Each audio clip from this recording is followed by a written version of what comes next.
Gaia, una nueva visión de la vida sobre la Tierra. James E. Lovelock. Ediciones Orbis. 1979, primera edición. 1983, Herman Bloom Ediciones. Por la presente edición, Ediciones Orbis S.A. 1985, Barcelona. Prefacio. El concepto de Madre Tierra, o con el término de los antiguos griegos Gaia,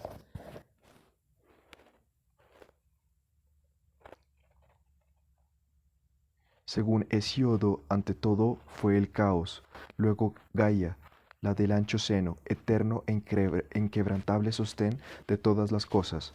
Nota del traductor. Ha tenido enorme importancia a lo largo de toda la historia de la humanidad, sirviendo de base a una creencia que aún existe junto a las grandes religiones.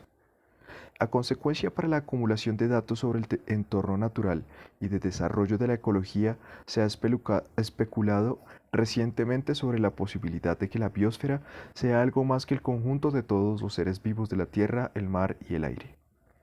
Cuanto la especie humana ha podido contemplar desde el espacio la refulgente belleza de su planeta, lo ha hecho con un asombro teñido de veneración que es el resultado de la fusión emocional de conocimiento moderno y de creencias ancestrales. Este sentimiento, a despecho de su intensidad, no es sin embargo prueba de que la Madre Tierra sea algo vivo. Tal supuesto, a semejanza de un dogma religioso, no es verificable científicamente, por lo que en su propio contexto no puede ser objeto de ulterior racionalización. Los viajes espaciales, además de presentarnos la Tierra desde una nueva perspectiva, han aportado una ingente masa de datos sobre su atmósfera y su superficie, datos que están haciendo posible un mejor entendimiento de las interacciones existentes entre las partes orgánicas y las inertes del planeta. Ello es el origen de la hipótesis según la cual la materia viviente de la Tierra y su aire, océanos y superficie forman un sistema complejo al que puede considerarse como un organismo individual capaz de mantener las condiciones que hacen posible la vida de nuestro planeta. Este libro es la narración personal de un recorrido por el espacio y el tiempo en busca de pruebas para substanciar tal modelo de la Tierra, una búsqueda que dio comienzo hace aproximadamente 15 años y cuyas exigencias me han hecho penetrar en los dominios de muy diferentes disciplinas científicas, de la zoología a la astronomía. Tal género de excursiones no está exento de sobresaltos porque la separación entre las ciencias es empeño vehemente de sus respectivos profesores y porque cada una de ellas se sirve de un lenguaje secreto al que es necesario acceder. Por si esto fuera poco, un periplo de tal clase sería en circunstancias ordinarias extravagantemente caro y muy poco productivo en resultados científicos.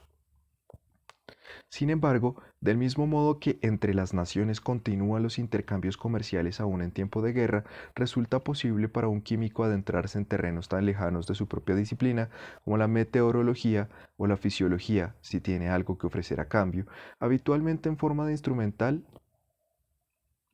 o de técnicas. En lo que a mí respecta, fue el denominado detector de captura de electrones uno de los instrumentos que diseñé durante mi fructífera aunque breve época de colaborador con A.G.P. Martin, creador entre otros importantes avances de la técnica de analítica química conocida como cromatografía de gases. Pues bien, el mencionado aparato es de una exquisita sensibilidad en la detección de rastros de determinadas sustancias químicas, gracias a la cual pudo determinarse que los pesticidas están presentes en los organismos de todas las criaturas de la Tierra, que restos de estas sustancias aparecen tanto en los pingüinos de la Antártida como en la leche de las madres lactantes norteamericanas. Este descubrimiento propició la escritura del libro de Rachel Carson, Silent Spring, obra enormemente influyente al poner a disposición de la autora las pruebas necesarias para justificar su preocupación por el daño que estos ubicuos compuestos tóxicos infligen en la biosfera.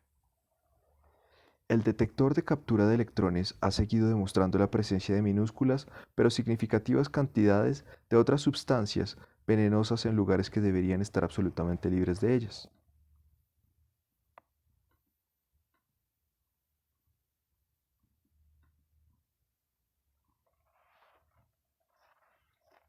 Entre estos intrusos se encuentra el PAN, peroxiacetil nitrato, PAN, uno de los componentes tóxicos del smog de Los Ángeles, los PCB, policro- policlorobifenilos, hallados hasta en los más remotos entornos naturales, y muy recientemente los clorofluorocarbonos y el óxido nitroso de la atmósfera, sustancias que resultan perjudiciales para la integridad del ozono atmosférico, estratosférico. Los detectores de captura de electrones fueron indudablemente los objetos más valiosos de entre el conjunto de bienes canjeables que me permitió realizar mi búsqueda de Gaia a través de muy diversos territorios científicos y viajar literalmente ahora alrededor del mundo. Con todo, aunque mi disposición al intercambio hizo factible las excursiones interdisciplinares, su realización concreta no fue empresa fácil, porque en el transcurso de los últimos 15 años, las ciencias de la vida han experimentado grandes convulsiones, particularmente las áreas donde la ciencia se ha visto inmersa en procesos del poder. Cuando Rachel Carson nos advierte de los peligros que conlleva la utilización masiva de compuestos químicos venenosos, lo hace con argumentos que presentan al modo de un abogado, es decir, seleccionando un conjunto de hechos con el que justifica sus tesis. La industria química, viendo sus prerrogativas en entredicho, se defiende respondiendo con otro grupo de argumentos seleccionados. Aunque esta forma de denuncia es un modo excelente de lograr que se haga justicia los aspectos del problema que afectan globalmente a la comunidad, lo que en el caso citado quizá la haga científicamente disculpable, parece haberse constituido en modelo a seguir. Gran parte de las discusiones o las argumentaciones científicas actuales relativas al medio ambiente dejan un intenso regusto a sala de tribunal o a encuesta pública. Nunca se repetirá demasiado que si bien tal modo de hacer las cosas puede ser de provecho para el proceso democrático de la participación pública en los asuntos de interés general, no es la mejor forma de descubrir verdades científicas. Se dice que en las guerras las primeras heridas las sufre la verdad. No es menos cierto que su utilización selectiva para justificar la formulación de veredictos la debilita considerablemente. Cuando de asuntos medioambientales se trata, la comunidad científica parece estar dividida en grupos beligerantes, colectivizados, en tribus enfrentadas cuyos miembros sufren fuertes presiones por parte de los dogmas oficiales respectivos para que se adecúen a ellos. Si bien los 6 primeros capítulos del libro se ocupan de materias todavía no, al menos, socialmente conflictivas, los 6 últimos, cuyo tema es la relación entre Gaia y la humanidad, se sitúan de lleno en la zona de hostilidades. Sir Alan Parker decía en su obra Sex, Science and Society que la ciencia puede ser seria sin ser sacrosanta. Sabia afirmación que he procurado tener presente a lo largo de todo el libro, aunque a veces la tarea de escribir para el lector no especializado sobre temas cuyo lenguaje es normalmente esotérico, pero preciso, ha podido conmigo, por lo cual ciertos fragmentos pueden parecer infectados tanto de antropomorfismo como de teleología. Utilizo a menudo la palabra Gaia como abreviatura de la hipótesis misma, a saber, la biosfera es una entidad autorregulada como capacidad para mantener la salud de nuestro planeta mediante el control del entorno químico y el físico. Ha sido ocasionalmente difícil, sin acudir a circunlocuciones excesivas, evitar hablar de Gaia como si fuera un ser consciente. Deseo subrayar que ello no va más allá del grado de personalización que a un navío le confiere su nombre, reconocimiento a fin de cuentas de la identidad que hasta una serie de piezas de madera y metal puede ostentar cuando han sido específicamente diseñadas y ensambladas del carácter que trasciende a la simple suma de las partes. Al poco de concluir este libro, llegó a mis manos un artículo de Alfred Redfield, publicado en el American Scientist 1958, donde se formulaba la hipótesis de que la composición química de la atmósfera y de los océanos estaba controlada biológicamente, hipótesis basada en la diferente distribución de ciertos elementos. Me alegra haber tenido noticia de la contribución de Redfield a la hipótesis de Gaia a tiempo de reconocerla aquí, aunque soy consciente de que muchos otros se habrán hecho reflexiones semejantes y algunos las habrán publicado. La noción de Gaia de una Tierra viviente no ha sido aceptable en el pasado para la corriente principal de la ciencia, por lo que las semillas lanzadas en época anterior han permanecido enterradas sin germinar en el profundo humus de las publicaciones científicas. Un libro cuya materia tiene una base tan amplia como la de este requirió amplias dosis de asesoramiento generosamente prestado por gran número de colegas científicos que pusieron a mi disposición su tiempo para ayudarme. De entre todos ellos, quiero hacer especial mención a la profesora Lynn Margulis de Boston, mi constante ayuda y mi guía. Estoy también en deuda con el profesor C. E. Young de Mainz y el profesor Bolin de Estocolmo, los primeros en animarme a escribir sobre Gaia, así como el doctor James Lodge de Boulder, Colorado, Sidney Epton de Shell Research Ltd. Y Peter Felget de Reading, que me instó a seguir investigando. Deseo expresar mi especial gratitud a Evelyn Fraser, que transformó el borrador de este libro abigarrado a masijo de párrafos y frases en un texto legible, realizando tan competentemente esta tarea que el resultado final es aquello que era mi intención decir expresado del modo que yo hubiera elegido de haber sido capaz de ello. Quiero, por último, dejar constancia de una deuda con Helen Lovelock, que se encargó no solo de realizar el borrador mecanografiado, sino también de crear el entorno que hizo posible tanto la reflexión como la escritura. Al final del libro, y agrupados por capítulos, incluyo la relación de las fuentes de información utilizadas y de lecturas adicionales, así como algunas definiciones y explicaciones sobre los términos y los sistemas de unidades y medidas empleadas en el texto. Capítulo 1. Preliminares. Mientras esto escribo, dos naves espaciales Viking orbitan alrededor de Marte en espera de las órdenes que procedentes de la Tierra las harán posarse sobre la superficie del planeta. Su misión consiste en dilucidar la presencia de vida o, en su defecto, buscar pruebas de su presencia en un pasado próximo remoto. El propósito de este libro es efectuar una indagación equivalente. La búsqueda de Gaia es el intento de encontrar una mayor criatura viviente de la Tierra. Nuestro peregrinaje quizá no revele otra cosa que la casi infinita variedad de formas de vida surgidas en el seno de la transparente envoltura de aire que constituye la biosfera. Pero si Gaia existe, sabremos entonces que los muy diferentes seres vivos que pueblan este planeta, especie humana incluida, son las partes constitutivas de una vasta entidad que en su plenitud goza del poder de mantener las condiciones gracias a las cuales la Tierra es hábitat adecuado para la vida. La búsqueda de Gaia comenzó hace más de 15 años coincidiendo con los primeros planes de la NASA, National Aeronautics and Space Administration, estadounidenses encaminados a resolver la incógnita de la existencia de vida en Marte. Resulta por consiguiente obligado a iniciar este libro rindiendo homenaje a la increíble expedición marciana de esos dos vikingos mecánicos. A principios de los 60 solía hacer frecuentes visitas a los laboratorios de retropropulsión del Instituto Tecnológico de California en calidad de asesor de un equipo posteriormente dirigido por Norman Horowitz, biólogo espacial de la máxima competencia, cuyo objetivo principal era la puesta a punto de métodos y sistemas que permitieran la detección de eventuales formas de vida en Marte y otros planetas.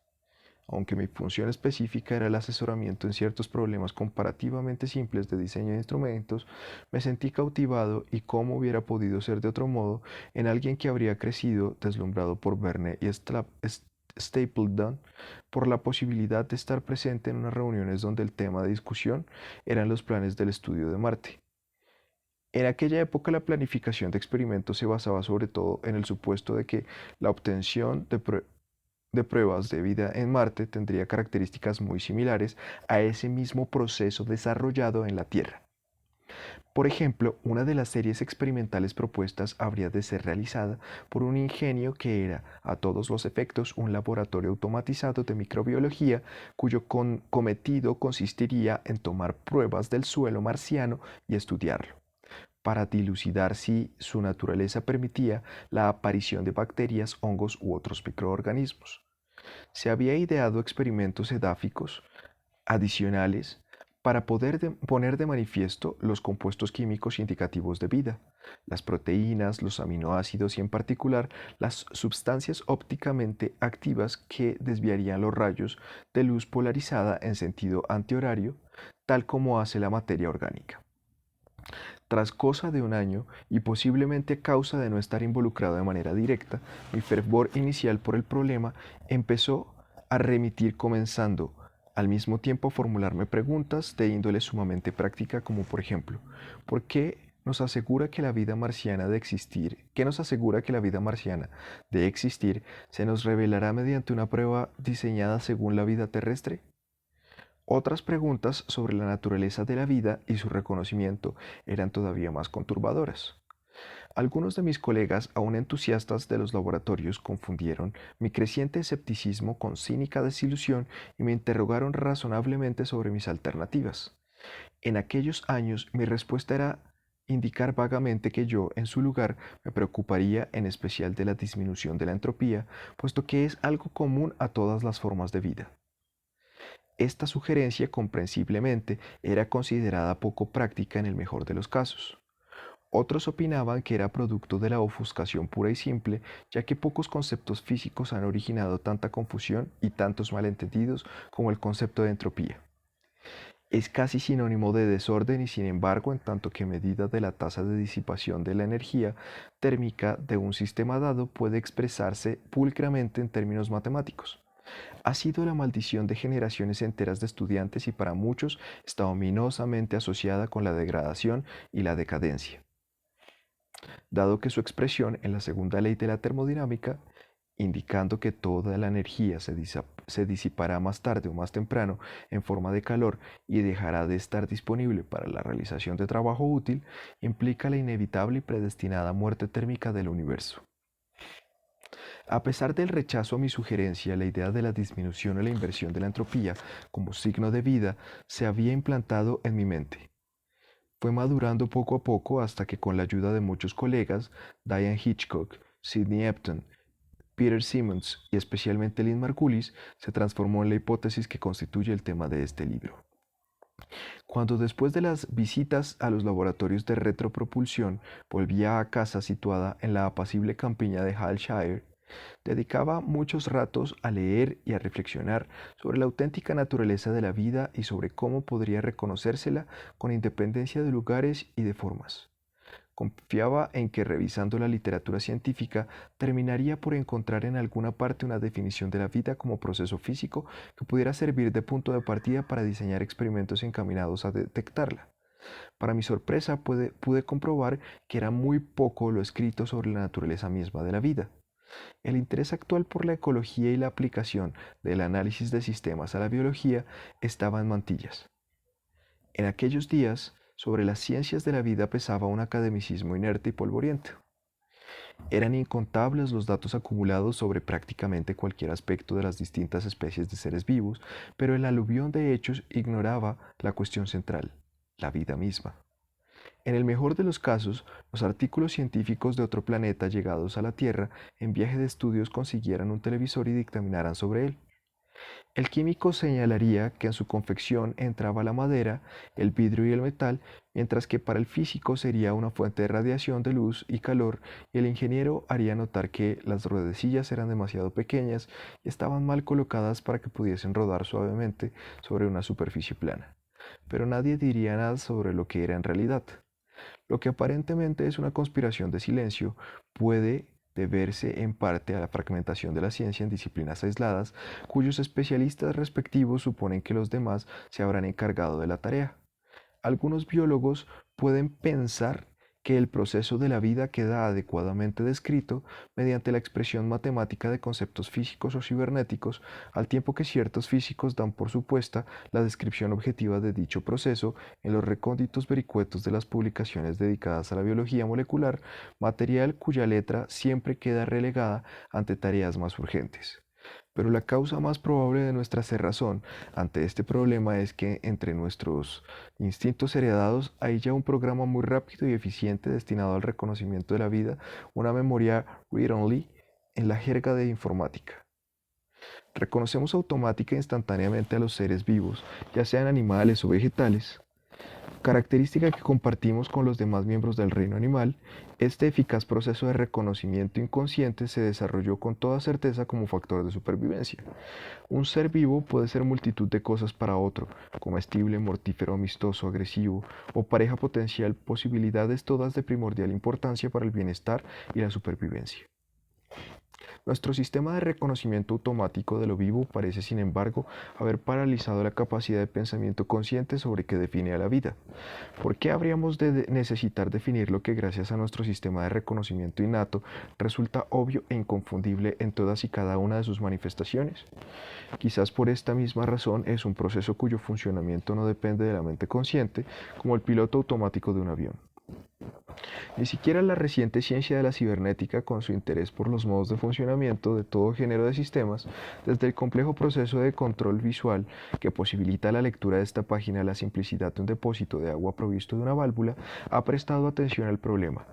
Aunque mucho ha sido lo dicho y lo escrito sobre los aspectos cibernéticos de la inteligencia artificial, continúa incontestada la pregunta de cómo definir la vida en términos cibernéticos, cuestión además raramente debatida.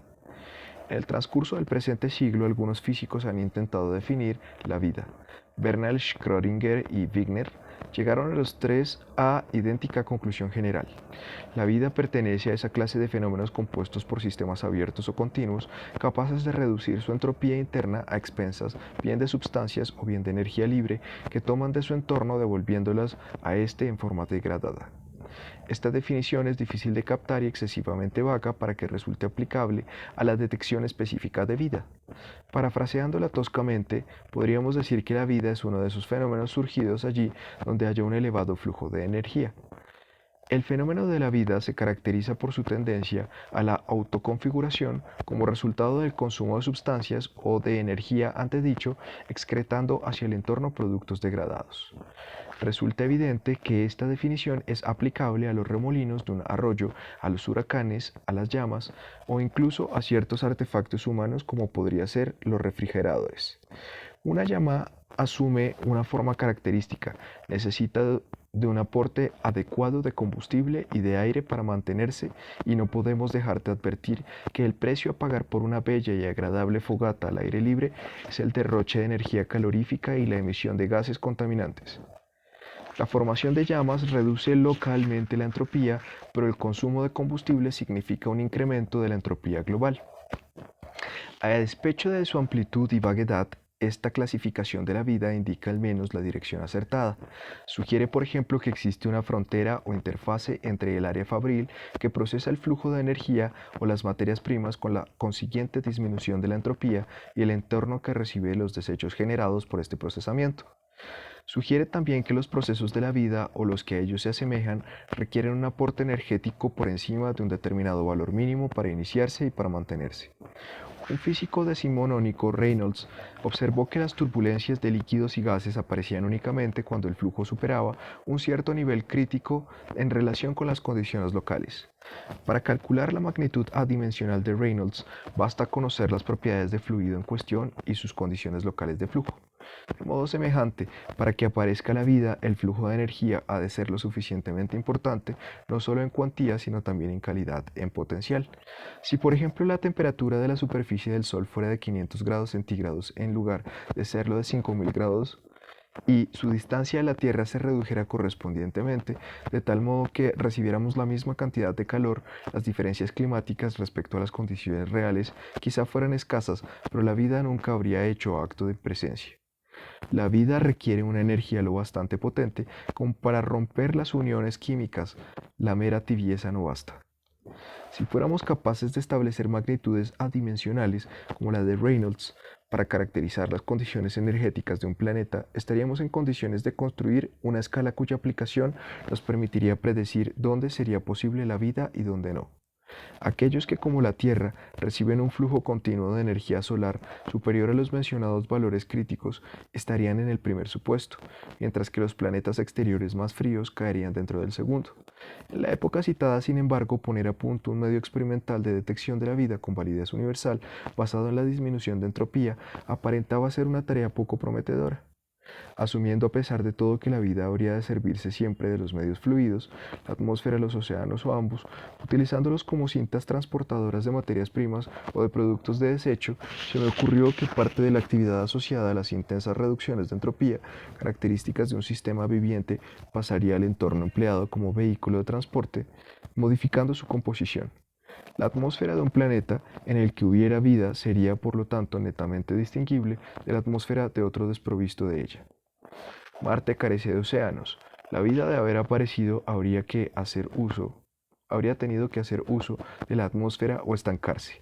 Por tal motivo, Marte parecía un planeta apropiado para emplear un sistema de detección de vida basado en el análisis químico de la atmósfera. Tal enfoque ofrecía además la nada desdeñable ventaja de que su realización no se vería influenciada por el lugar de descenso del vehículo espacial. La mayoría de las técnicas experimentales de detección de vida son eficaces únicamente en el marco de una zona concreta. Ni siquiera en nuestro planeta las técnicas locales de identificación darían mucho fruto si el aterrizaje se produjera en el centro de un lago salobre, en el desierto del Sahara o en el manto de hielo que cubre la Antártida. Habrían alcanzado este punto mis reflexiones cuando Diane Hitchcock visitó los laboratorios. Su tarea era comparar y evaluar la lógica y el potencial informativo de las muchas sugerencias suscitadas por el problema de la detección de la vida en Marte. La noción de análisis atmosférico como medio de detectar la presencia de vida le resultó atractiva y nos pusimos a desarrollar la idea juntos. Utilizando nuestro propio planeta como modelo, empezamos a examinar hasta qué punto podíamos obtener indicaciones fiables de la presencia de vida conjugando determinaciones tales como la composición química de la atmósfera, la cuántica de la radiación solar y las masas oceánicas o continentales. Los resultados obtenidos nos convencieron de que la única explicación factible de la atmósfera de la Tierra, altamente improbable, era su manipulación diaria desde la superficie, y que el agente manipulador era la vida misma. El significado de decremento de la entropía, o como un químico diría, el persistente estado de desequilibrio entre los gases atmosféricos, era por sí mismo prueba evidente de la actividad biológica.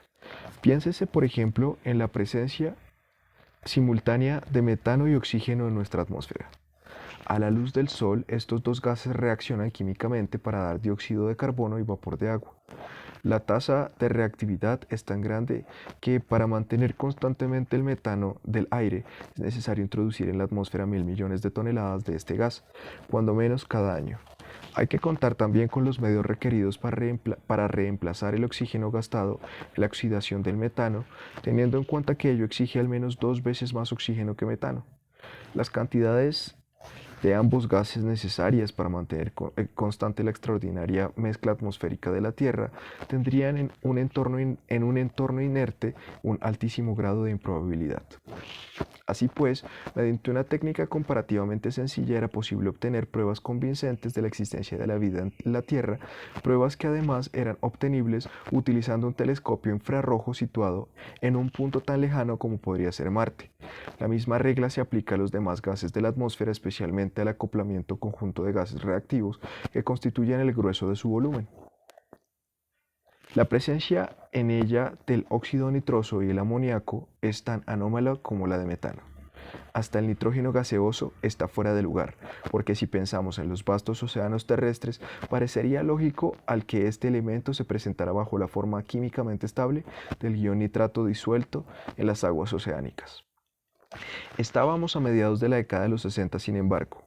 Nuestros hallazgos y conclusiones disonaban chirriantemente en el contexto de la geoquímica convencional.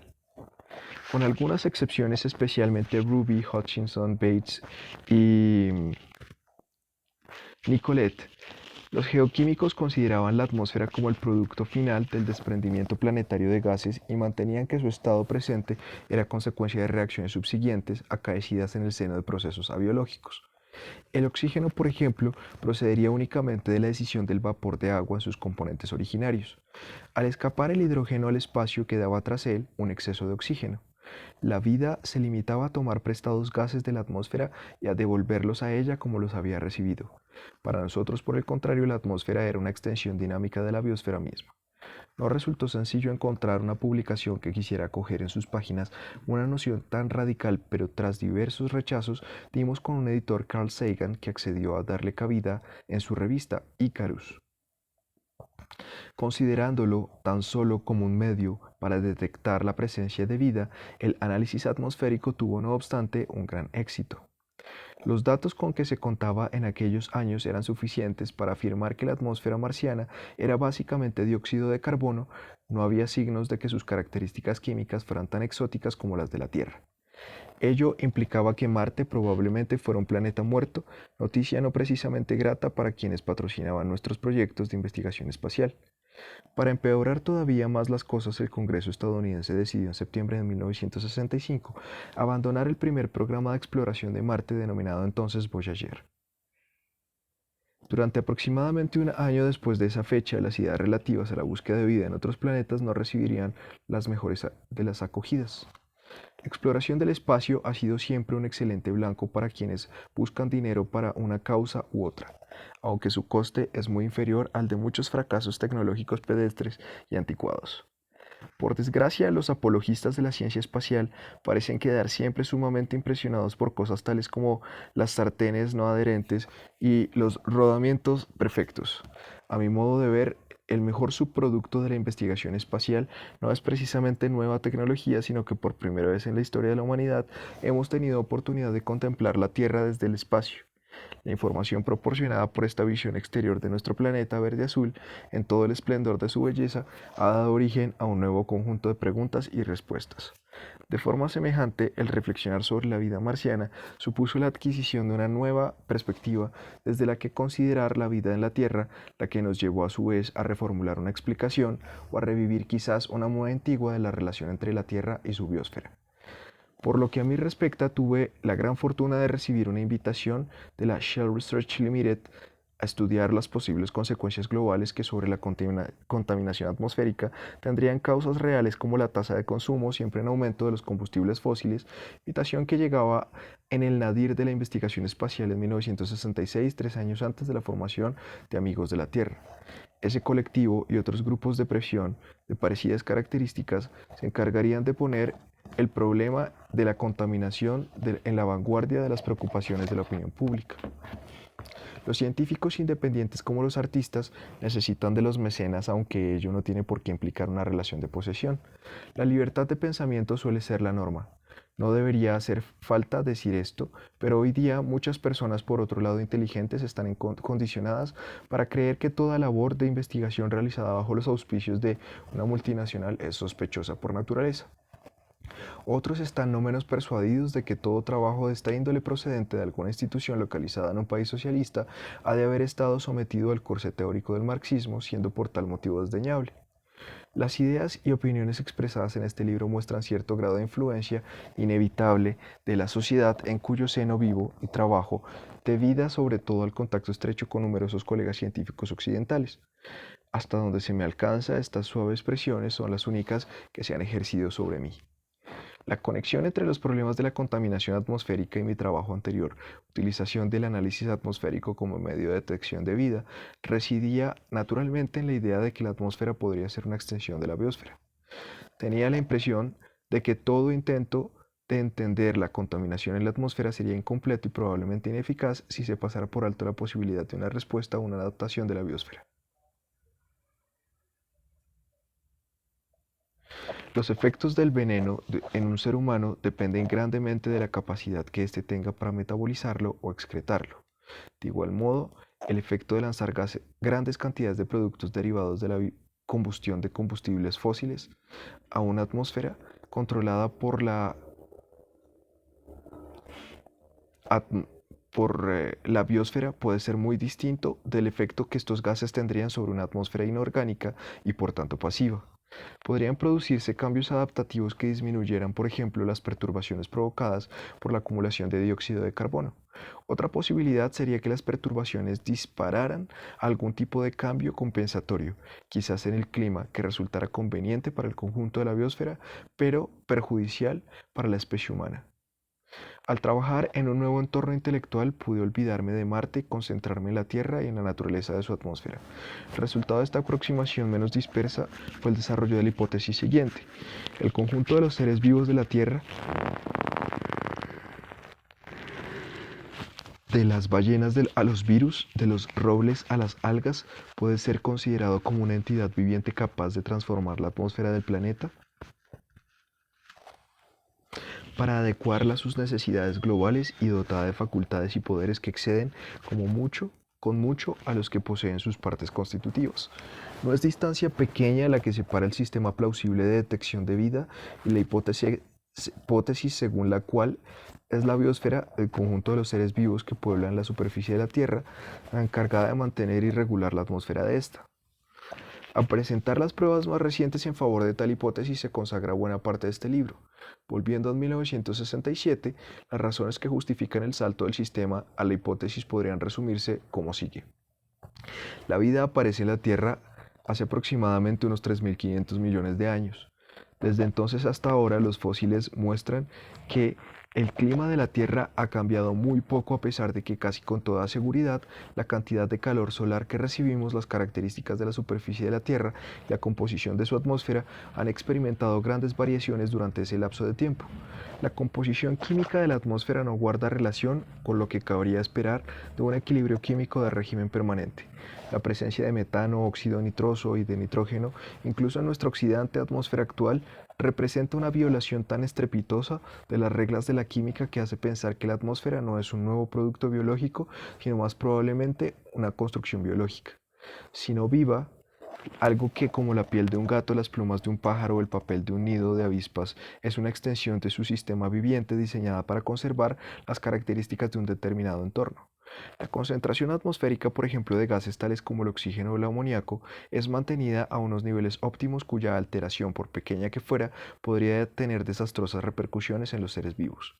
Tanto ahora como a lo largo de la historia de la Tierra, su climatología y su química parecen haber sido en todo momento las óptimas para el desarrollo de la vida. Que esto se deba a la casualidad es tan improbable como salir ileso de un atasco de tráfico conduciendo con los ojos vendados. Pues bien, se concreta la hipótesis antedicha en una entidad de tamaño planetario y propiedades insospechadas, atendiendo a la simple suma de sus partes. William Golding, el escritor vecino a la sazón, quien solventó felizmente su carencia de nombre. Recomendó sin vacilación que esta criatura fuera llamada Gaia en honor a la diosa griega de la tierra, también conocida como Gea, nombre de donde proceden los de ciencias tales como la geografía y la geología. A pesar de mi ignorancia de los clásicos, la oportunidad de la elección me pareció evidente. Era una palabra breve que se anticipaba a alguna bárbara denominación de un tipo de sistema de homeostasis biocibernética universal. Tenía además la impresión de que en la Grecia antigua el concepto era probablemente un aspecto familiar de la vida sin necesidad de expresarlo formalmente. Los científicos suelen estar condenados a llevar vidas urbanas, pero he tenido oportunidad de constatar el asombro que la gente de zonas rurales más próximas a la Tierra siente ante la necesidad de proporciones formales para enunciar algo tan evidente como la hipótesis de Gaia. La di a conocer oficialmente en unas jornadas científicas sobre los orígenes de la vida en la Tierra, celebradas en Princeton, New Jersey, en 1969. Quizás la causa fuera una pobre presentación por mi parte, pero lo cierto es que los únicos interesados por ella fueron el malogrado químico sueco Lars Gunnar Silén y Lynn Margulis en la Universidad de Boston, a cuyo cargo corría la tarea de editar nuestras diversas contribuciones. Lynn y yo volveríamos a encontrarnos en Boston un año más tarde, iniciando una muy fructífera colaboración, aún felizmente prolongada, que gracias a su talento y a sus conocimientos iba a perfilar nítidamente los entonces todavía vagos contornos de Gaia. Hasta aquí hemos definido a Gaia como una entidad compleja que comprende el suelo, los océanos, la atmósfera y la biosfera terrestre. El conjunto constituye un sistema cibernético autoajustado por la realimentación que se encarga de mantener en el planeta un entorno física y químicamente óptimo para la vida. El mantenimiento de unas condiciones hasta cierto punto constantes mediante control activo es adecuadamente descrito con el término homeostasis. Gaia continúa siendo una hipótesis bien que como ha sucedido en otros casos, útil. Aunque todavía no ha demostrado su existencia, sí ha probado ya su valor al dar origen a interrogantes y respuestas experimentales de por sí provechosas.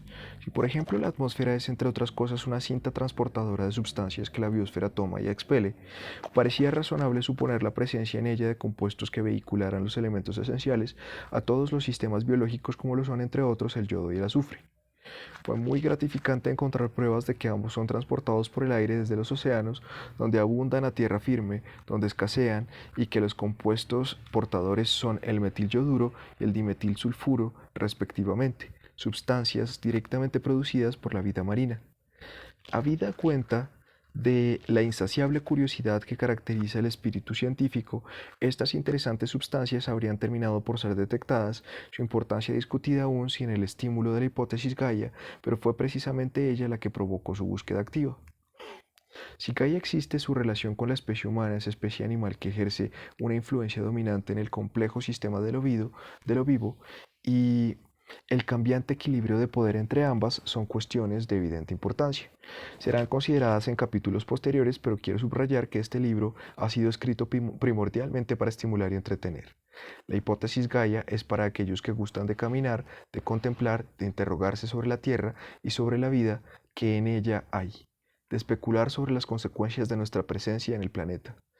Es una alternativa al pesimista enfoque según el cual la naturaleza es una fuerza primitiva a someter y conquistar.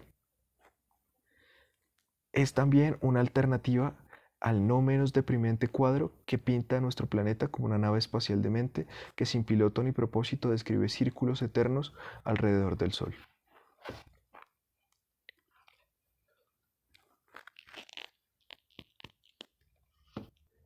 Capítulo 2. En los comienzos. Cuando se emplea en un contexto científico, el término eón representa 1.000 millones de años, por lo que nos indican los estratos geológicos y la medida de su radiactividad. La Tierra comenzó a existir como cuerpo espacial independientemente hace unos 4.500 millones de años, o lo que es lo mismo hace 4 eones y medio. Los primeros rastros de vida hasta ahora identificados han aparecido en rocas sedimentarias cuya edad se cifra en más de 3 eones. Sin embargo, como decía H. G. Wells, el registro geológico ofrece un tipo de información sobre la vida en épocas remotas comparable al conocimiento que de los miembros de una vecindad podría obtenerse examinando los libros de un banco. Probablemente se cuenten por millones de formas de vida primitivas, de cuerpo blando, que si bien florecieron en un momento dado, se extinguieron después sin dejar huellas para el futuro, ni muchísimo menos, obviamente, esqueleto alguno para el gabinete geológico. No es ninguna sorpresa, por tanto, que se sepa poco sobre el origen de la vida en nuestro planeta y menos todavía sobre las primeras etapas de su evolución. Pero por lo que toca al entorno en el que se inició la vida, eventualmente Gaia, revisando lo que sabemos respecto a los comienzos de la Tierra en el contexto del universo del que se formó, podemos por lo menos hacer suposiciones inteligentes. Por observaciones realizadas en nuestra propia galaxia sabemos que un conglomerado de estrellas se asemeja a una población humana en lo variado de las edades de sus componentes, que va de los más viejos a los más jóvenes. Hay estrellas viejas que como antiguos soldados simplemente se desvanecen, mientras que la muerte de otras más espectacular es un estallido inimaginablemente glorioso. Cobran forma entre tanto esferas incandescentes orbitadas por satélites que giran a su alrededor como polillas en torno a una vela. Cuando examinamos espectroscópicamente el polvo interestelar y las nubes gaseosas de cuya condensación surgen nuevos soles y nuevos planetas, hallamos gran abundancia de las moléculas simples y compuestas a partir de las cuales es posible construir el edificio de la vida. Estas moléculas en realidad parecen estar dispersas por todo el universo.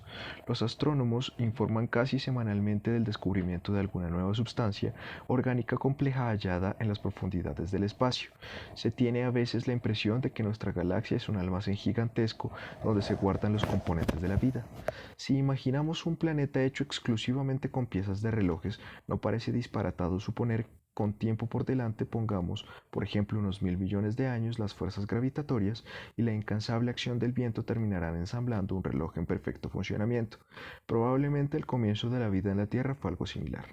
El incontable número de encuentros fortuitos entre moléculas esenciales para la vida, la casi infinita variedad de combinaciones posibles, bien pudo haber resultado en el ensamblaje casual de una sustancia capaz de efectuar una tarea de tipo biológico, por ejemplo, acumular luz solar para utilizar la energía en la realización de algún cometido posterior que no hubiera sido posible de otro modo o que las leyes físicas no hubieran permitido. El antiguo mito griego de Prometeo, que intentó robar el fuego de los dioses, y la historia bíblica de Adán y Eva, arrastrados por el deseo de sabotear la fruta prohibida, quizás se hundan mucho más profundamente en nuestra historia ancestral de lo que sospechamos. Al aumentar posteriormente el número de estos compuestos, empezó a ser posible que algunos de ellos se combinaran entre sí para formar nuevas sustancias de mayor complejidad dotadas de nuevas propiedades y poderes distintos, agentes a su vez de idéntico proceso que se repetiría hasta la eventual llegada a una entidad compleja cuyas propiedades eran por fin las de la vida. Fue el primer microorganismo capaz de utilizar la luz del sol y las moléculas de su entorno para producir su propio duplicado. Esta secuencia de acontecimientos conducente a la formación del primer ser vivo tenía casi todo en contra. Por otro lado, el número de encuentros fortuitos acaecidos entre las moléculas de la sustancia primigenia de la Tierra debe haber sido verdaderamente incalculable. La vida era pues un acontecimiento casi completamente improbable que tenía casi infinitas oportunidades de suceder y sucedió. Supongamos al menos que las cosas ocurrieron de esta forma en lugar de acudir a misteriosas siembras de semillas, esporas llegadas de no se sabe dónde o cualquier otro tipo de intervención externa.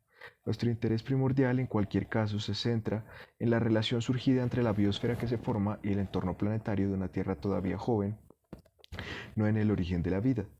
¿Cuál era el estado de la Tierra justamente antes de la aparición de la vida hace, digamos, unos 3 eones y medio?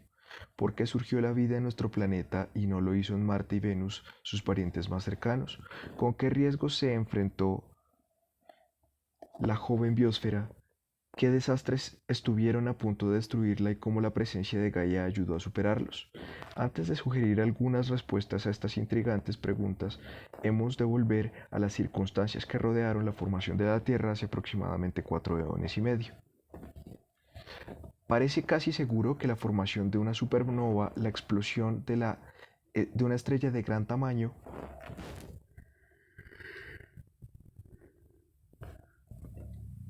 fue el antecedente próximo, tanto en el tiempo como en el espacio, a la formación de nuestro sistema solar. Según creen los astrónomos, la secuencia de acontecimientos que culminan en la supernova podría ser la siguiente. La combustión de una estrella significa fundamentalmente la fusión de su hidrógeno y luego de sus átomos de helio. Pues bien, las cenizas de estos fuegos, en forma de elementos más pesados, sílice y hierro, por ejemplo, van acumulándose en la zona central del astro. Cuando la masa de este núcleo de elementos muertos que ha dejado de generar calor y presión excede con mucho a la de nuestro Sol, la inexorable fuerza de su peso la colapsa, con lo que pasa a ser en materia de segundos un cuerpo cuyo volumen se cifra tan solo en millares de millas cúbicas. El nacimiento de este extraordinario objeto, la estrella de neutrones, es una catástrofe de dimensiones cósmicas. Aunque los detalles de este proceso y de otros semejantes son todavía oscuros, es obvio que se observan en él todos los ingredientes de una colosal explosión nuclear. Las formidables cantidades de luz, calor y radiaciones duras que produce una supernova en pleno apogeo igualan al total de los generados por todas las demás estrellas de la galaxia. Las explosiones raramente son 100% eficaces. Cuando una estrella se convierte en supernova, el material explosivo nuclear, que incluye uranio y plutonio, junto a grandes cantidades de hierro y otros elementos residuales, es esparcido por el espacio como si se tratara de la nube de polvo provocada por la detonación de una bomba de hidrógeno. Lo más raro quizás sobre nuestro planeta es que consiste sobre todo en fragmentos procedentes de la explosión de una bomba de hidrógeno del tamaño de una estrella. Todavía hoy, eones después, la corteza terrestre conserva el suficiente material explosivo inestable para que sea posible la repetición a muy pequeña escala del acontecimiento original. Las estrellas binarias dobles son muy corrientes en nuestra galaxia.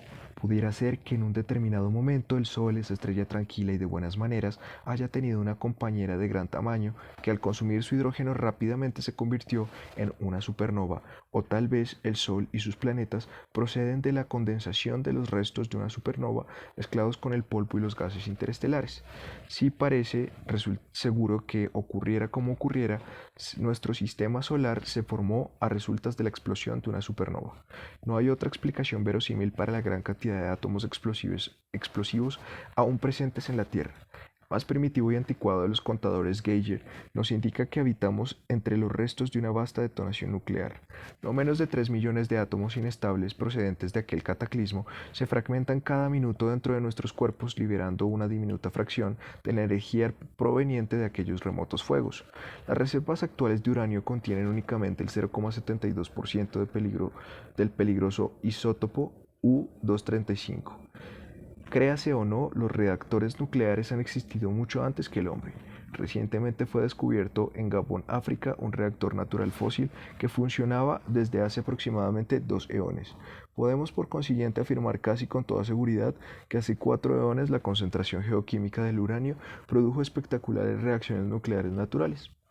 Al estar hoy tan de moda denigrar la tecnología, es fácil olvidar que la fusión nuclear es un proceso natural. Si algo tan intrincado como la vida puede surgir por accidente, no debe maravillarnos que con un reactor de fusión mecanismo relativamente simple ocurra algo parecido. Así pues, la vida empezó probablemente bajo condiciones de radiactividad mucho más intensas que las de que tanto preocupan a ciertos medioambientalistas de hoy. Más aún, el aire no contenía oxígeno libre ni ozono, lo que dejaba la superficie del planeta expuesta directamente a la intensa radiación ultravioleta del Sol. Preocupa mucho actualmente el que los imponderables de la radiación nuclear y de la ultravioleta puedan causar un día de la destrucción de toda la vida sobre la Tierra y sin embargo estas mismas energías inundaron la matriz misma de la vida. No se trata aquí de paradojas. Los peligros actuales son ciertos, pero se tiende a exagerarlos. La radiación ultravioleta y la nuclear son parte de nuestro entorno natural y siempre lo han sido. Cuando la vida comenzaba, el poder destructor de la radiación nuclear, su capacidad para romper enlaces, puede haber sido incluso benéfica, acelerando el proceso de prueba y error al eliminar los errores y regenerar los componentes químicos básicos, siendo causa sobre todo de una gran producción de combinaciones fortuitas, de entre las que surgiría la óptima. Como Urey nos enseña, la atmósfera primigenia de la Tierra pudo haber desaparecido durante la fase de estabilización del Sol, dejando nuestro planeta tan desnudo como la Luna lo está ahora. Posteriormente, la presión de la masa terrestre y la confinada energía de componentes altamente radiactivos caldearon su interior, produciendo el escape de gases y de vapor de agua que daría lugar al aire y a los océanos. Desconocemos cuánto tardó en producirse esta atmósfera secundaria y la naturaleza de sus componentes originales, pero suponemos que en la época del inicio de la vida los gases procedentes del interior eran más ricos en hidrógeno que los que ahora expulsan los volcanes. Los compuestos orgánicos, las partes constituyentes de la vida, necesitan tener en su medio una cierta cantidad de hidrógeno tanto para su formación como para su supervivencia. Cuando consideramos los elementos que entran en los compuestos orgánicos, pensamos habitualmente y en primer lugar en carbono, nitrógeno, oxígeno y fósforo, luego en una miscelánea de los elementos presentes en pequeñas cantidades como el hierro, el zinc y el calcio. El hidrógeno, ese ubicuo material del que está hecha la mayor parte del universo, suele darse por supuesto y sin embargo su importancia y su versatilidad son máximas.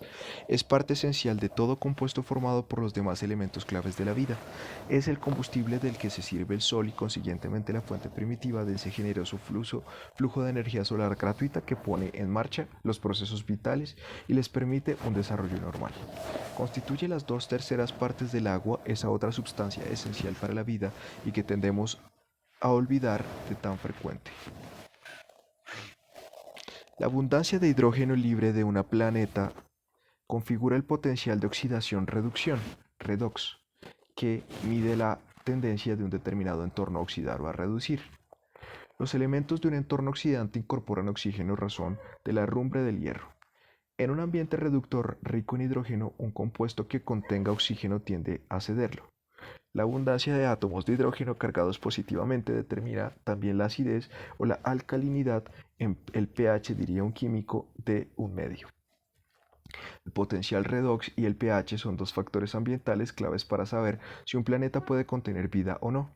El vehículo espacial Viking norteamericano que descendió en Marte y el Venera soviético llegado a Venus han coincidido en informar negativamente respecto a la presencia de vida. Venus ha perdido casi todo su hidrógeno y es en consecuencia absolutamente estéril. En Marte hay aún algo de agua e hidrógeno, por tanto, pero la oxidación de su superficie es tal que la formación de moléculas orgánicas es imposible. Los planetas están además de muertos incapacitados para la vida, aunque es poco lo que sabemos de la química terrestre cuando se inició.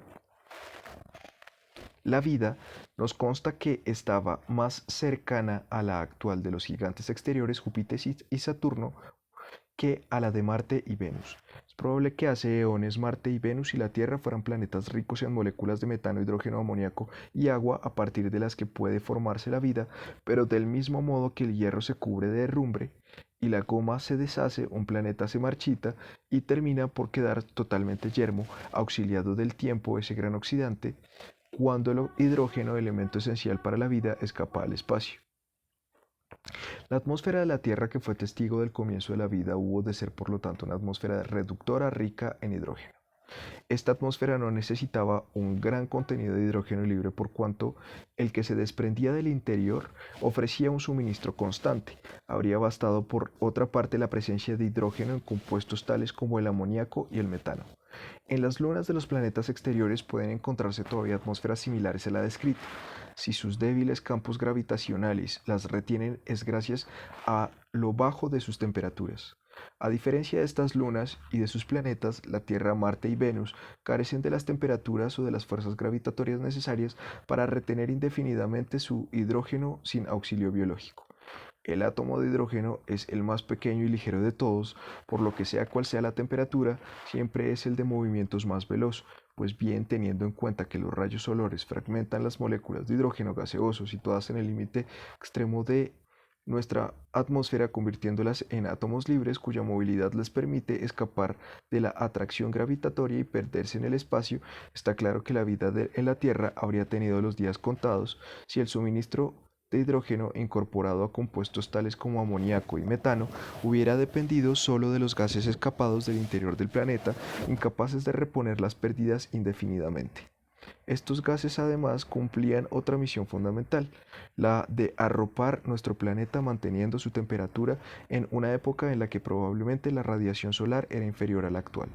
La historia del clima terrestre es uno de los argumentos de más peso en favor de la existencia de Gaia. Sabemos por las rocas sedimentarias que durante los 3 últimos eones y medio el clima no ha sido nunca, ni siquiera durante periodos cortos, totalmente desfavorable para la vida. Esa continuidad del registro geológico de la vida nos indica también la imposibilidad de que los océanos llegaran a hervir o a congelarse en algún momento. Hay por el contrario pruebas sutiles derivadas de las proporciones entre las diferentes formas atómicas de oxígeno encontradas en los estratos geológicos, cuya interpretación indica que el clima ha sido siempre muy parecido a como es ahora, con las salvedades de las glaciaciones y del periodo próximo al comienzo de la vida, donde se hizo algo más cálido.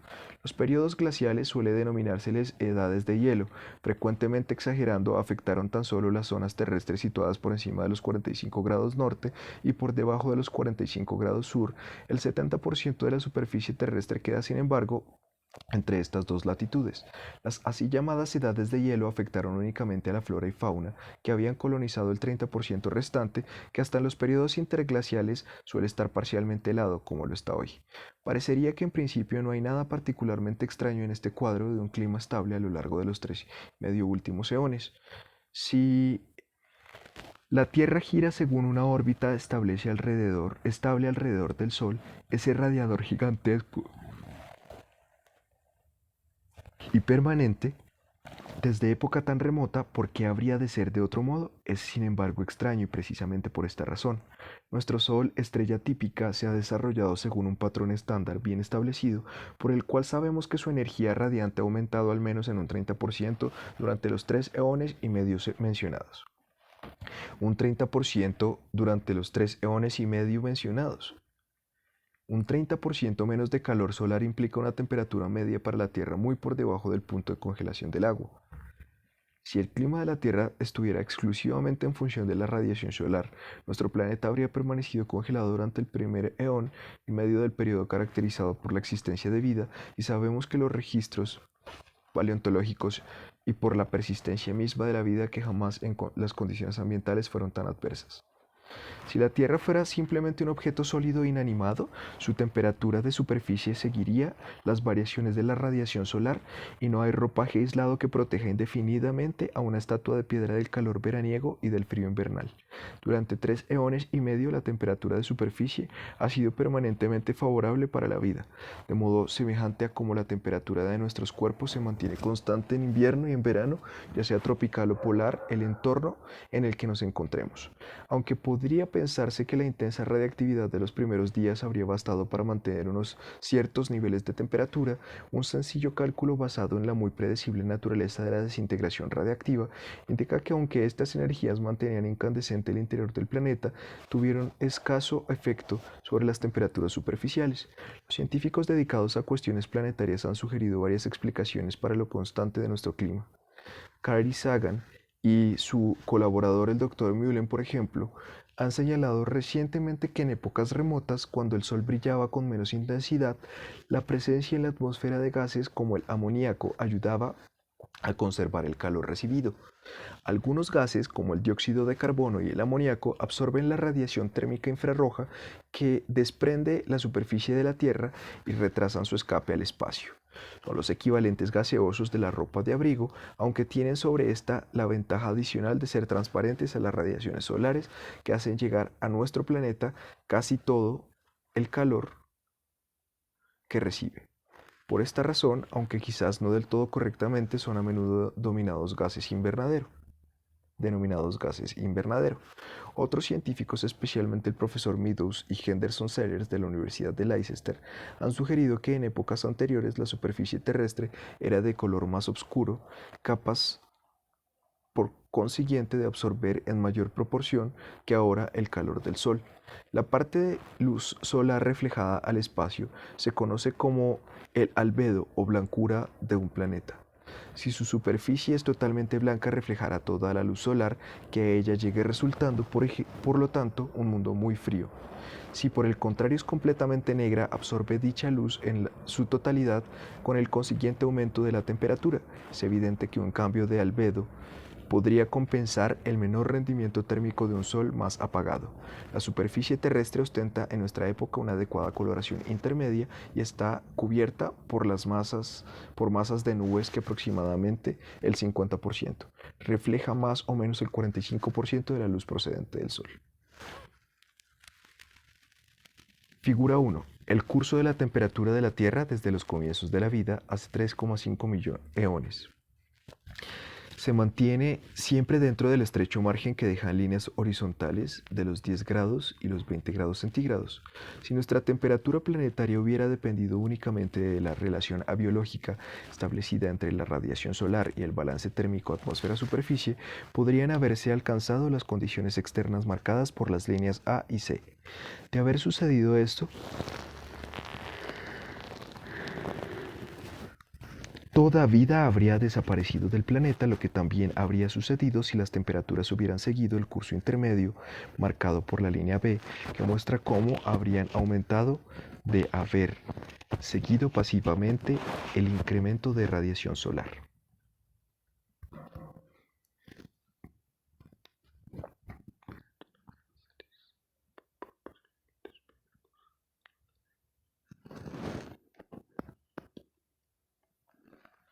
Cuando la vida empezaba, pues, el clima era suave a pesar de la menor radiación solar. Las únicas explicaciones que se han dado a este fenómeno son a un efecto invernadero protector del dióxido de carbono y del amoníaco, o un menor albedo original por una distribución de la masa de la Tierra diferente a la actual. Ambas son posibles, pero únicamente hasta cierto punto. Allí donde no llegan es donde vislumbramos por primera vez a Gaia, o al menos la necesidad de postular su existencia. Parece probable que las primeras manifestaciones de la vida se instalaran en los océanos, en las aguas someras, en los estuarios, en las riberas de los ríos y en las zonas pantanosas, extendiéndose desde aquí a todas las demás áreas del globo. Al cobrar forma la primera biosfera, el entorno químico de la Tierra comenzó inevitablemente a cambiar. Del mismo modo que los nutrientes de un huevo de gallina alimentan al embrión, los abundantes compuestos orgánicos de los cuales surgió la vida suministraron a la joven criatura el alimento de su crecimiento, que su crecimiento requería.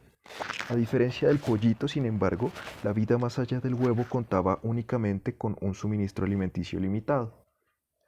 Tan pronto como los compuestos clave empezaron a escasear, la joven criatura se encontró frente a la disyuntiva de padecer de hambre o de aprender a sintetizar sus propios elementos estructurales utilizando las materias primas a su alcance y la luz solar como energía motriz. La necesidad de enfrentarse a alternativas de esta índole debió ser frecuentemente en la época que describimos y sirvió para incrementar la diversificación, la independencia y la robustez de una biosfera en expansión. Quizás fuera este el momento de la aparición de las primeras relaciones depredador-presa, del establecimiento de primitivas cadenas alimentarias.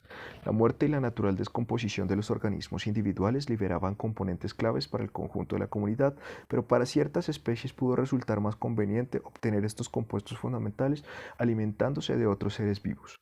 La ciencia de la ecología se ha desarrollado al punto de que actualmente puede demostrar, con la ayuda de modelos numéricos y computadores, que un ecosistema compuesto por una compleja red trófica, por muy diferentes relaciones depredador-presa, es mucho más sólido y estable que una sola especie autocontenida o que por un pequeño grupo de interrelaciones caza. Si tales aseveraciones son ciertas, parece probable que la biosfera se diversificara con rapidez según iba desarrollándose. Consecuencia importante de esta incesante actividad de la vida fue la circulación cíclica del amoníaco, el dióxido de carbono y el metano, gases atmosféricos, todos ellos a través de la biosfera. Cuando el suministro de otras fuentes escaseaba, estos gases aportaban carbono, nitrógeno e hidrógeno, elementos imprescindibles para la vida. De hecho, resultaba un descenso en su tasa atmosférica. El carbono y el nitrógeno fijados descendían a los lechos marinos en forma de detritos orgánicos o bien eran incorporados a los organismos de los primitivos seres vivos como carbonato de calcio o de magnesio. Parte del hidrógeno que la descomposición del amoníaco liberaba se unía a otros elementos, principalmente al oxígeno, para formar agua, y parte escapaba al espacio en forma de hidrógeno gaseoso. El nitrógeno procedente del amoníaco quedaba en la atmósfera como nitrógeno molecular, forma prácticamente inerte que no ha cambiado desde entonces. Aunque estos procesos pueden resultar lentos para nuestra escala temporal, mucho antes de que un eón transcurriera completamente, la gradual utilización del carbónico y el amoníaco de la atmósfera había introducido considerables cambios en la composición de esta. El que estos gases fueran desapareciendo de la atmósfera produjo además un descenso de la temperatura debido al debilitamiento del efecto invernadero. Sagan y Mullen han propuesto que quizás fuera la biosfera la encargada de mantener el statu quo climatológico, aprendiendo a sintetizar y a reemplazar el amoníaco que utilizaban como nutriente. Si están en lo cierto, tal síntesis hubiera sido la primera tarea de Gaia. Los climas son intrínsecamente inestables. Tenemos ahora la casi total certeza, gracias al meteorólogo yugoslavo Mihala Novic, de que los periodos de glaciación recientes fueron consecuencia de cambios muy leves experimentados por la órbita de la Tierra. Para que se establezca una edad de hielo basta un decremento de tan solo el 2% del aporte calórico que recibe un hemisferio. Es ahora cuando empezamos a entrever las incalculables consecuencias que para la joven biosfera tuvo su propia utilización de los gases atmosféricos que arropaban al planeta en una época donde el rendimiento calorífico del Sol era inferior al actual en un 2, no en un 2, sino en un 30%. Pensemos en lo que podría haber ocurrido de producirse alguna perturbación añadida, leve incluso, tal como ese 2% de enfriamiento extra capaz de precipitar una glaciación. El descenso de temperatura haría a su vez disminuir el grosor de la capa amoniacal debido a que, con el enfriamiento, la superficie de los océanos absorberían mayores cantidades de ese gas, decreciendo consiguientemente la cantidad disponible para la biosfera. La menor tasa de amoníaco del aire facilitaría el escape del calor del espacio, estableciéndose en un círculo vicioso, un sistema de realimentación positiva que provocaría inexorablemente ulteriores descensos de la temperatura. Con la caída de esta cada vez habría menos amoníaco en el aire y entonces, para colmo, llegando ya a temperaturas de congelación, la capa de nieve y hielo cada vez más extensa incrementaría vertiginosamente el albedo del planeta y por lo tanto la reflexión de la luz solar. Siendo esta un 30% más débil, se produciría de forma inevitable un descenso mundial de las temperaturas muy por debajo del punto de congelación. La Tierra habríase convertido en una helada esfera blanca estable y muerta. Si por el contrario la biosfera se hubiera excedido en su compensación del amoníaco tomado de la atmósfera sintetizando demasiado, habría tenido lugar una escalada de temperaturas instaurándose a la inversa el mismo círculo vicioso. A mayor calor, más amoníaco en el aire y menos escape calorífico hacia el espacio. Con la subida de temperatura, más vapor de agua y gases aislantes llegarían a la atmósfera, alcanzándose eventualmente unas condiciones planetarias parecidas a las de Venus, aunque con menos calor. La temperatura de la Tierra sería finalmente de unos 100 grados centígrados, muy por encima de lo que la vida puede tolerar. De nuevo tendríamos un planeta estable pero muerto.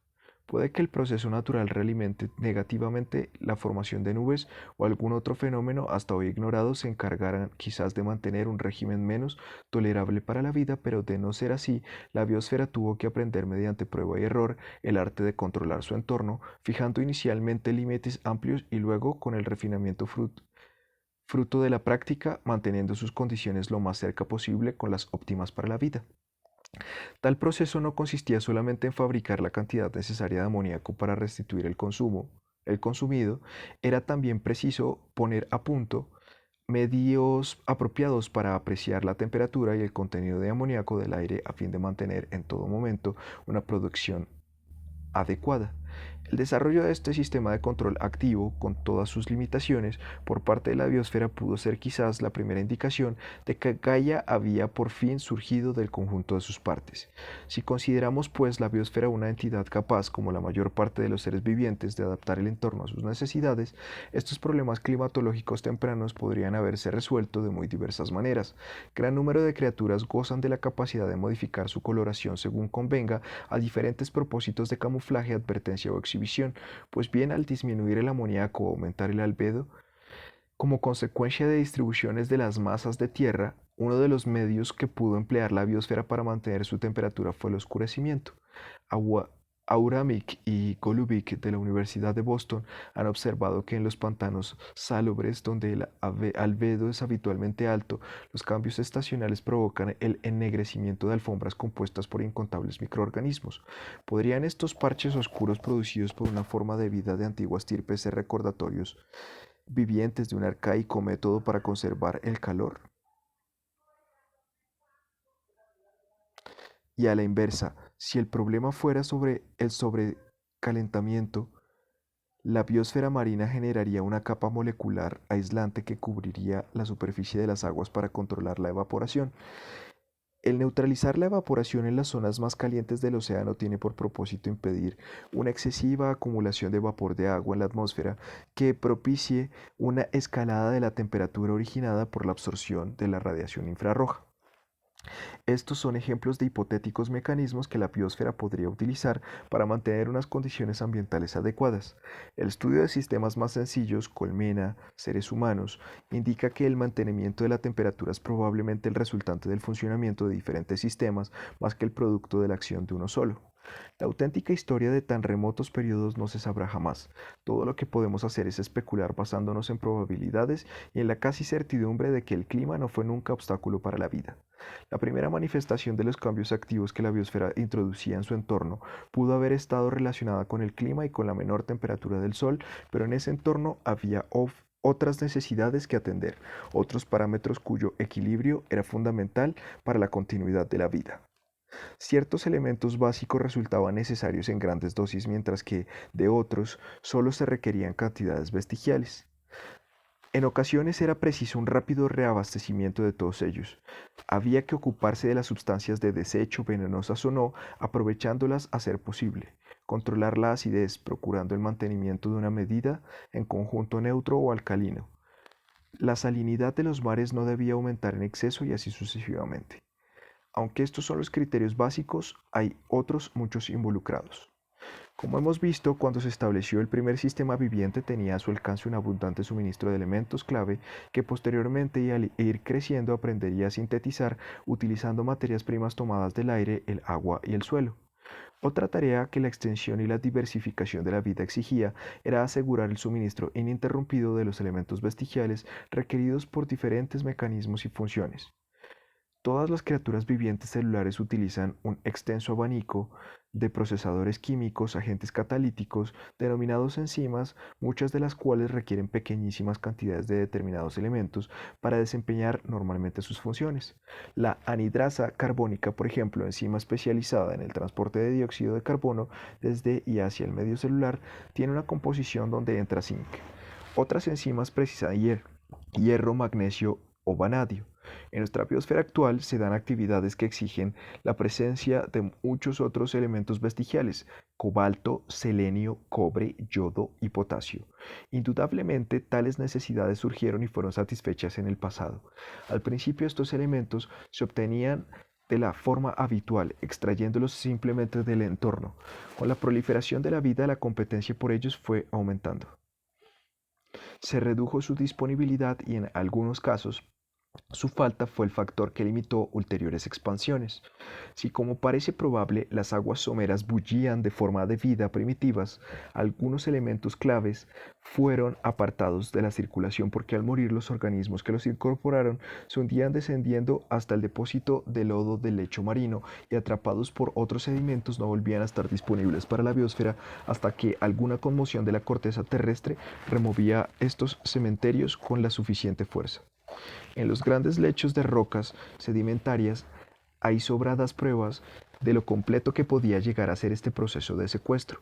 La vida sin duda fue resolviendo este problema mediante el proceso evolutivo de prueba y error hasta que apareció una especie de carroñeros especializada en extraer estos elementos esenciales de los cadáveres de otros organismos, impidiendo su sedimentación. Otros sistemas posiblemente utilizados quizás se sirvieran de complejas redes físico-químicas usadas para llevar a cabo procesos de salvamento siempre de dichas substancias claves que, si bien al principio eran individuales, poco a poco fueron coordinándose en estructuras globales a fin de obtener un mayor rendimiento. La más compleja ostentaba poderes y propiedades superiores a la suma de sus partes, lo que la caracterizaba como uno de los rostros de Gaia. Nuestra sociedad se ha enfrentado desde la revolución industrial con arduos problemas químicos derivados de la escasez de determinadas materias primas o relacionados con la contaminación local. La biosfera incipiente debió encarar problemas similares. El primer sistema celular que se las ingenió para extraer zinc de su entorno, inicialmente en su exclusivo beneficio y después en bien de la comunidad, quizá acumula al mismo mercurio, elemento que a pesar de su semejanza con el zinc es venenoso. Los errores de esta naturaleza fueron probablemente origen de los primeros incidentes provocados por la contaminación de la historia del mundo. Como de costumbre, fue la selección natural la encargada de solventar esta cuestión. Existen actualmente sistemas de microorganismos capaces de transformar el mercurio y otros elementos venenosos en derivados volátiles mediante metilación. Estas asociaciones de microorganismos quizás representen la forma más antigua de tratar residuos tóxicos. La contaminación no es, como tan a menudo se afirma, producto de la bajeza moral, sino que constituye una consecuencia inevitable del desenvolvimiento de la vida. La segunda ley de la termodinámica establece claramente que el bajo nivel de entropía y la intricada organización dinámica de un sistema viviente exigen necesariamente la excreción al entorno de productos y energía degradados. La crítica está justificada únicamente si somos incapaces de encontrar respuestas limpias y satisfactorias a los problemas que, a más de solventarlos, los pongan de nuestra parte. Para la hierba, los escarabajos y hasta los granjeros, el estiércol de vaca no es contaminación, sino don valioso. En un mundo sensato, los desechos industriales no serían proscritos, sino aprovechados. Responder negativa destructivamente prohibiéndolos por ley parece tan idiota como legislar contra la emisión de boñigas por parte de las vacas. Una de las amenazas más serias con que se enfrentaba la joven biosfera la constituía el conjunto de crecientes alteraciones que afectaban a las propiedades del entorno planetario. El consumo de amoníaco, gas primordial, realizado por la biosfera repercutía no solo en las propiedades radiantes de la atmósfera, sino también en el equilibrio de la neutralidad química. A menos amoníaco, mayor acidez, como la conversión de metano a dióxido de carbono y de azufre y de sulfures o sulfatos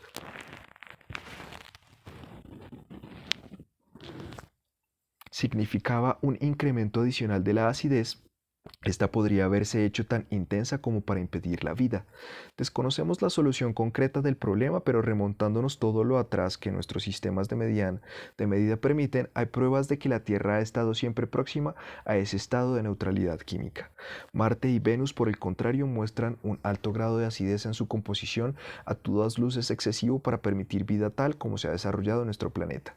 En la actualidad, la biosfera produce hasta 1000 megatoneladas de amoníaco cada año, cantidad cercana a la necesaria para neutralizar los fuertes ácidos sulfúrico y nítrico derivados de la oxidación natural de compuestos sulfurosos y nitrogenados.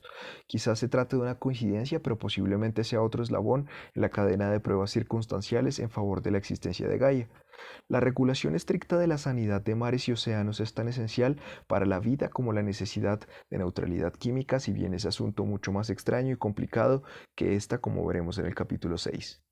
La recién estrenada biosfera, sin embargo, se hizo experta en esta muy crítica operación de control, como en tantas otras.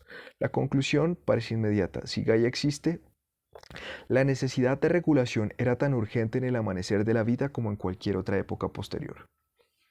Un gastado lugar común afirma que las primeras manifestaciones de vida estaban arrojadas por el bajo nivel de energía disponible y que la evolución no se puso verdaderamente en marcha hasta la aparición del oxígeno en la atmósfera, origen en última instancia del abigarrado muestrario de seres vivos hoy existente. Pues bien, hay pruebas directas de una biota compleja y variada que ya contenía todos los ciclos ecológicos principales establecida antes de la aparición de los animales esqueléticos durante el primer periodo el Cámbrico de la era Paleozoica. Cierto es que la combustión celular de materia orgánica resulta una excelente fuente de energía para las criaturas móviles de gran tamaño, como nosotros mismos y otros animales, pero no hay ya razón bioquímica por la cual la energía tenga que escasear en un entorno reductor rico en hidrógeno y en moléculas portadoras de hidrógeno. Veamos por consiguiente cómo el asunto de la energía pudo haber funcionado al revés. Figura 2. Colonia de estromatolitos en una playa de Australia del Sur. Su estructura es muy semejante a la que muestran los restos fósiles de colonias similares, cuya edad se cifra en 3.000 millones de años. Foto de PG Hoffman, proporcionada por M.R. Walter. Ciertas formas de vida muy primitivas han dejado unas impresiones fósiles denominadas estromatolitos. Se trata de estructuras biosedimentarias, a menudo laminadas, con forma de cono o de coliflor y habitualmente compuestas de carbono de calcio o sílice. Son considerados en la actualidad productos de la actividad microorgánica. Algunos se han encontrado en rocas pétreas cuya edad supera los 3 eones. Su forma sugiere que las producían fotosintetizadores como las algas azul-verdes de hoy, que convierten la luz solar en energía química potencial. Es prácticamente seguro que algunas de las primeras formas de vida realizaban fotosíntesis, ya que no existe una fuente de energía cuya intensidad, constancia y abundancia sean equiparables a las de la energía solar. La fuerte radiactividad entonces reinante tenía el potencial necesario, pero su volumen era una simple bagatela comparándolo con el flujo de energía solar. Es probable que, como hemos visto, el entorno de los primeros fotosintetizadores fuera reductor, rico en hidrógeno y en moléculas portadoras de hidrógeno. Para atender a sus diferentes necesidades, las criaturas que en él vivían quizá generaran un gradiente químico tan importante como el de las plantas actuales. La diferencia estribaría en que hoy el oxígeno es extracelular y las sustancias nutritivas más los compuestos ricos en hidrógeno se hallan dentro de la célula, mientras en la época en que nos ocupa pudo ser a la inversa. Para ciertas especies primigenias las sustancias nutritivas podrían haber sido oxidantes, no necesariamente oxígeno libre, del mismo modo que las células de hoy no se alimentan del hidrógeno, sino de sustancias tales como los ácidos grasos poliacetilenos que liberan gran cantidad de energía cuando reaccionan con el hidrógeno. Ciertos microorganismos del suelo producen aún extraños compuestos de esta índole que son análogos de las grasas donde almacenan energías las células de hoy. Esta hipotética bioquímica a la inversa quizás nunca tuviera existencia real. Lo importante es que los organismos con capacidad para convertir la energía solar en energía química almacenada contaban después con potencia sobrada para incluso en una atmósfera reductora realizar la mayor parte de los procesos bioquímicos. El registro geológico muestra que durante las etapas iniciales de la vida fueron oxidadas grandes cantidades de rocas superficiales en cuya composición entraba el hierro. Esto podría ser prueba de que la biosfera original producía hidrógeno manteniendo una tasa atmosférica de este gas y sus compuestos amoníaco, por ejemplo, suficiente para determinar el escape de hidrógeno al espacio. ICAS, en una carta a Nature, ha comentado oportunamente la necesidad de recurrir a la intervención biológica para explicar las grandes cantidades de hidrógeno escapadas de la Tierra. Eventualmente, hace quizás 2 eones, los compuestos reductores de la corteza empezaron a oxidarse con mayor rapidez de lo que eran expuestos geológicamente, mientras la continua actividad de los fotosintetizadores aerobios iba acumulando oxígeno en el aire. Este fue probablemente el periodo más crítico de toda la historia de la vida sobre la Tierra. El abundante oxígeno gaseoso en el aire de un mundo anaerobio debe haber sido el peor episodio de contaminación atmosférica que este planeta ha conocido jamás.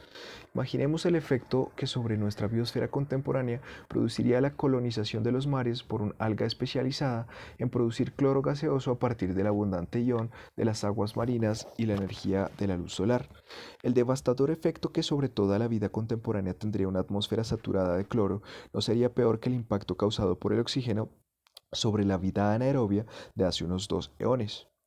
Esta era trascendental marcó también el final de la capa de amoníaco, que como anteriormente señalábamos constituía un excelente medio para mantener la temperatura del planeta.